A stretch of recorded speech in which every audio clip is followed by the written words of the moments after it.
دنیا کے مطلوب ترین دہشت گرد اور اسامہ بن لادن کی موت کے بعد القاعدہ چیف بننے والے ڈاکٹر ایمن الظواہری 21 برس تک امریکی سی آئی اے سے چھپن چھپائی کھیلتے رہے، لیکن بالآخر 31 جولائی 2022 کی صبح ایک امریکی ننجا ڈرون نے کابل میں ان کی رہائش گاہ پر ان کا کام تمام کر دیا۔ ظواہری کو تب نشانہ بنایا گیا جب وہ صبح 6 بجے اپنے گھر کی بالکونی میں ہوا خوری کے لیے کھڑے تھے۔ اس دوران بلیڈو سے لیس ایک ننجا میزائل آ کر ان کے جسم سے ٹکرایا اور ان کا کھیل ختم کر دیا۔ یاد رہے کہ ظواہری کے پیشرو اسامہ بن لادن مئی 2011 میں ایبٹ آباد میں مارے گئے تھے۔ ان کی ہلاکت 9/11 کے ان دہشت گردانہ حملوں کے ٹھیک 10 سال بعد ہوئی تھی جس کی منصوبہ بندی ان دونوں نے کی تھی اور اسے انجام تک پہنچایا تھا۔ اسامہ بن لادن کو القاعدہ کا چہرہ جبکہ ایمن الظواہری کو اس کا دماغ قرار دیا جاتا تھا، کیونکہ وہ اس گروپ کی اسٹریٹجک منصوبہ بندی کرتے تھے۔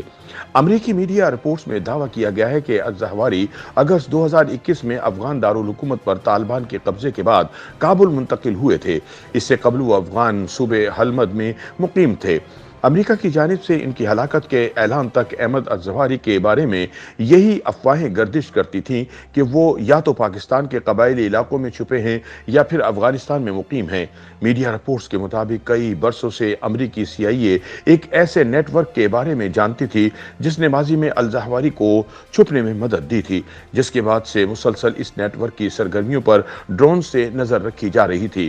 رواں سال سی آئی اے نے کھوج لگایا کہ احمد الظواہری کا خاندان، ان کی اہلیہ، بیٹی اور بچے کابل میں ایک سیف ہاؤس میں منتقل ہو گئے ہیں۔ بعد میں حکام کو اسی مقام پر احمد الظواہری کی موجودگی کا علم بھی ہو گیا۔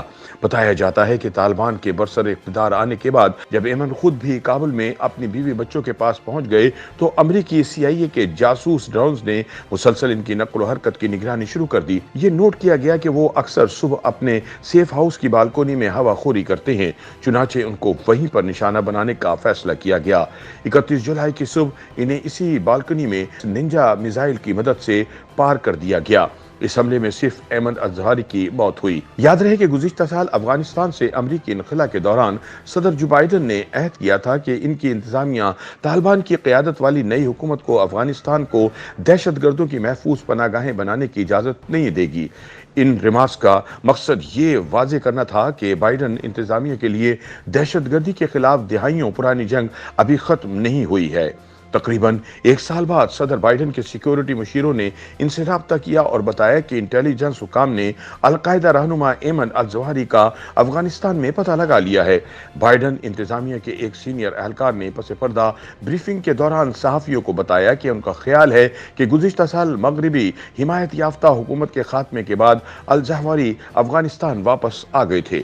امریکی انخلا کے بعد سے ہی امریکی جاسوس افغانستان پر گہری نظر رکھے ہوئے تھے۔ الظواہری کے بارے میں بتایا جاتا ہے کہ وہ اپنی اہلیہ اور بیٹی کے ساتھ کابل کے مرکز میں بلند حفاظتی دیواروں والے ایک بڑے کمپاؤنڈ میں رہ رہے تھے۔ الظواہری نے جس علاقے کا انتخاب کیا وہ نسبتاً ایک اچھا علاقہ ہے۔ پچھلی انتظامیہ میں جو پورا علاقہ غیر ملکی سفارت خانوں اور سفارتکاروں کا گھر تھا، اب طالبان کی زیادہ تر اعلیٰ عہدیدار اس عالیشان علاقے میں رہتے ہیں۔ اپریل کے اوائل میں سی آئی اے افسران نے پہلے بائیڈن کے مشیروں اور پھر صدر کو خصوصی بریفنگ میں بتایا کہ انہوں نے انٹیلی جنس کے ذریعے ایک ایسے نیٹ ورک کی نشاندہی کی ہے جو القاعدہ کے رہنما اور اس کے خاندان کی مدد کرتا ہے۔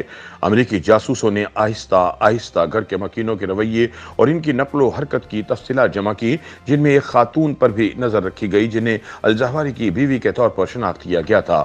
حکام کا کہنا تھا کہ انہوں نے وہ طریقے اختیار کر رکھے تھے جس سے کابل میں اس محفوظ رہائش گاہ تک کوئی بھی ان کے شوہر تک نہ پہنچ سکے۔ جاسوس نے غور کیا کہ اس گھر میں آنے کے بعد الظواہری خود کبھی بھی احاطے سے باہر نہیں نکلے، لیکن انہوں نے نوٹ کیا کہ وہ وقتاً فوقتاً بالکونی میں مختصر وقت کے لیے نمودار ہوتے تھے اور ہوا خوری کرتے تھے۔ لیکن بائیڈن کے لیے امریکہ کے انتہائی مطلوب لوگوں میں سے ایک کو مارنے کا موقع خطرے سے بھرپور تھا۔ الظواہری ایک گنجان آباد محلے میں رہائش پذیر تھے اور افغانستان میں امریکی موجودگی کے آخری دنوں کے دوران کابل میں ایک ڈرون حملے میں غلطی سے 7 بچوں سمیت 10 بے گناہ افراد کی موت کا واقعہ بھی صدر بائیڈن کے ذہن میں ہوگا۔ مئی اور جون کے دوران امریکی صدر کی توجہ یوکرین کی جنگ پر مرکوز رہی، لیکن خفیہ طور پر انٹیلی جنس کے اعلیٰ افسران کی ایک چھوٹے گروپ نے اس حملے کی منصوبہ بندی کرنا شروع کر دی تھی۔